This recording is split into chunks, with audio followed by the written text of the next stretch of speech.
Magandang araw po sa inyo lahat mga boss. So Badoc, Ilocos Norte, part 2. So update lang po tayo rito sa project natin dito. So 1 week po silang nagbakasyon. So ngayon lang po sila ulit mag-resume. So yung 3D animation na ito nasa part 1 ng video natin. So dito papalitan na po ng PVC yung mga nasa gitna po na ito. So tapos gypsum board pa rin yung nasa gilid.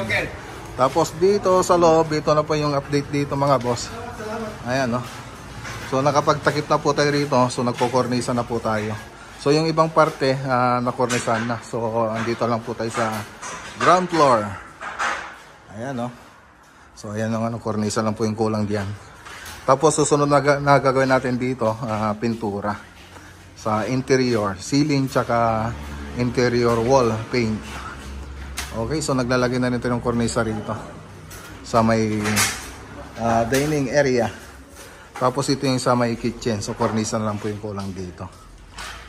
Okay, so yung cornisa pala na ginamit namin dito, yung model na MLB.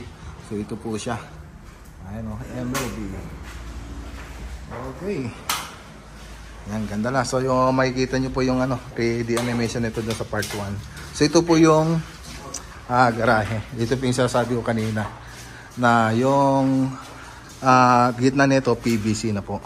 So kita po tayo dito sa second floor sa part 2 ng video natin. Sunod na po natin mga boss.